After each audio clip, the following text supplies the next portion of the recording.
Hello everyone, আসসালামু আলাইকুম। আশা করি সবাই ভালো আছেন এবং আজকের এই পর্বটা হচ্ছে আমাদের রাজশাহী ট্যুরের থার্ড পর্ব।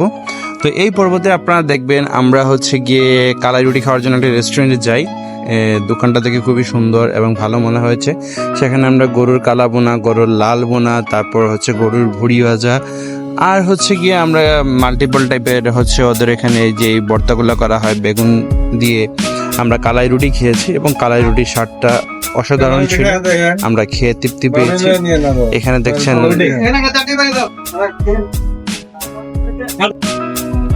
কালাই রুটি খাওয়া দাওয়ার পর আমরা দই খাই এক দোকানে। তারপর আমরা পদ্মার পাড়ে যাওয়ার জন্য রাতের বেলা চেষ্টা করি, কিন্তু ভুলবশত আমাদের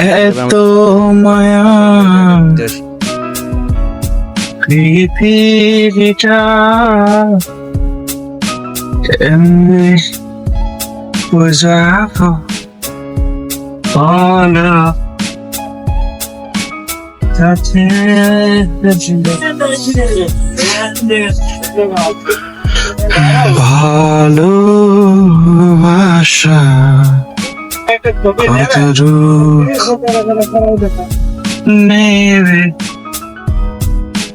সবার ঘুম পাওয়ার কারণে সবাই চলে গেছিল, শুধু আমি আর ফরাদ গিয়েছিলাম ওই জায়গাটা ঘুরতে। তারপর দিনে শুরুতেই আমরা প্রথমে চলে যাই হচ্ছে গিয়ে রাজশাহী ইউনিভার্সিটিতে।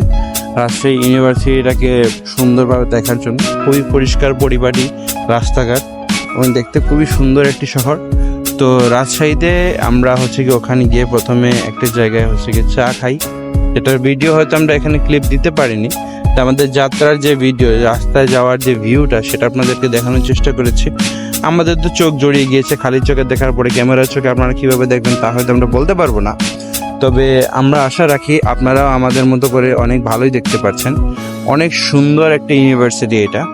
তো এখানে আমরা বিভিন্ন জায়গায় ঘুরি, এখানে মসজিদ প্রাঙ্গণে ঘুরি, আমরা হচ্ছে এখানে পাঠাগারে যাই, তারপর হচ্ছে এখানে আমরা হচ্ছে গিয়ে ওনাদের জাদু মানে যুদ্ধে যারা মারা গিয়েছেন তাদের জন্য স্মৃতিসৌধ ছিল, ওখানে যাই। তো এইসব জায়গাগুলো ঘোরাঘুরি করার পরে আমরা প্ল্যান করি কোথায় যাব। তারপর আমরা প্ল্যান করলাম যে আমরা হচ্ছে গিয়া জাদুঘর দেখতে।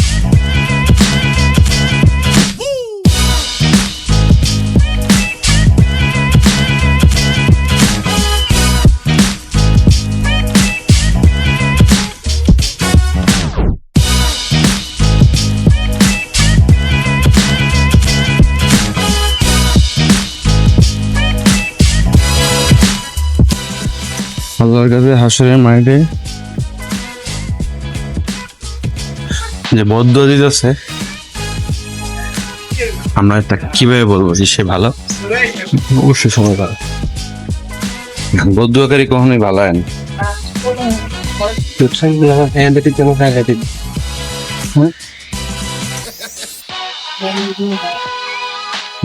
দেখছেন অবস্থা, সময় পড়তেছে নাকি? সাইকেলের অবস্থা দেখো। চাকরি বাকরি হয় না এরকম মানুষ কম হইতে পারে, কিন্তু চাকরি বাকরি হয়, ঠিক আছে। সবার কি ওরকম প্রেস্টিজিয়াস জব হয়?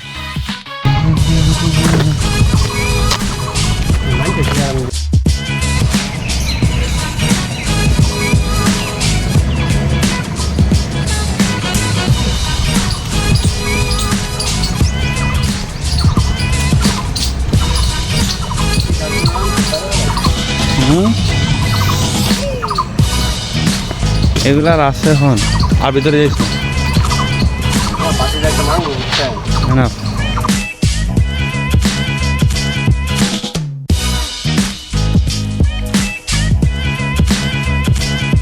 তো যেই কথা সেই কাজ, আমাদের টিম মেম্বারদের সাথে জয়েন হয়ে এই জায়গাটা যদি কিছু ছবি টবি তোলা না হয় তাহলে আসলে ওরা ট্যুরটাই মাটি। তো আমরা এই জায়গায় ঝটপট করে কিছু ছবি এবং ভিডিও ক্লিপ নিয়ে নিই।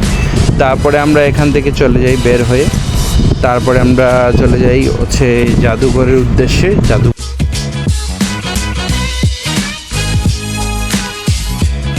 এই রাস্তাটা আসলে যে রাস্তা দিয়ে আমরা যাচ্ছিলাম, এই রাস্তাগুলো আসলে এত মনোমুগ্ধকর, মানে এই জায়গাটা এত গ্রুম, এত ট্রিম, মানে কি বলবো, মানে চারিদিকে সবুজ আর সবুজ, আর এত সুন্দরভাবে সাজানো একটি রাস্তা, মানে চোখ জোড়ায় গেছে আমাদের দেখতে যাওয়ার সময়।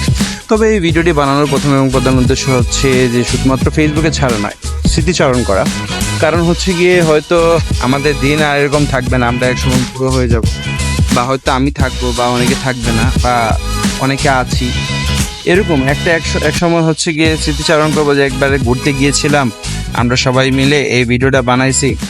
আসলে দেখতেও খুব সুন্দর লাগে। আর এখানে আমার কাছে বেস্ট যেটা লাগে, এরকম ভ্যানে করে ঘুরে বেড়ানোটা, লাইক খোলা ভ্যান থাকবে, ভ্যানের চারপাশে সবাই বসে ঘোরাটাই আমার কাছে সবচেয়ে বেশি আনন্দদায়ক মনে হয়। যদি এবার আমরা এইখানে চড়তে পারিনি, কিন্তু কানসারে আমি চড়েছি। তো যাই হোক, এই সৌন্দর্যতা দেখতে দেখতে আমরা এগিয়ে যাচ্ছি জাদুঘরের দিকে। সেখানে আমরা যেই জিনিসগুলো দেখবো,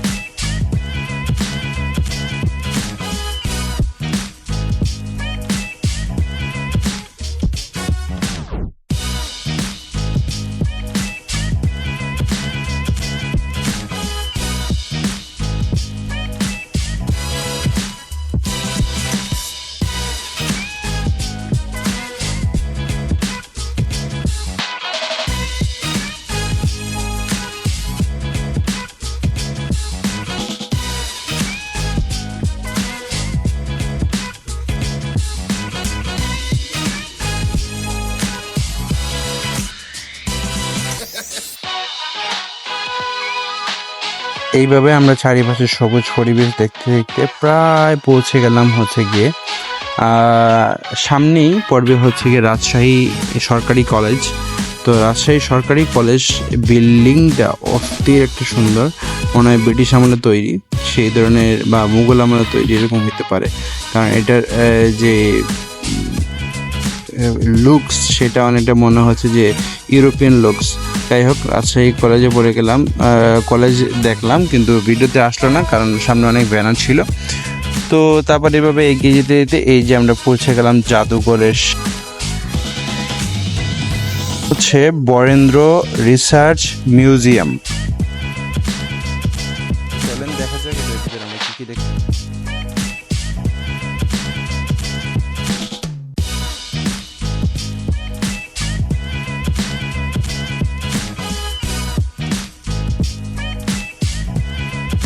এই স্থাপনাটি হয়েছিল 1910 সালে, তাহলে 100 বছরের উপরে হয়ে গেছে।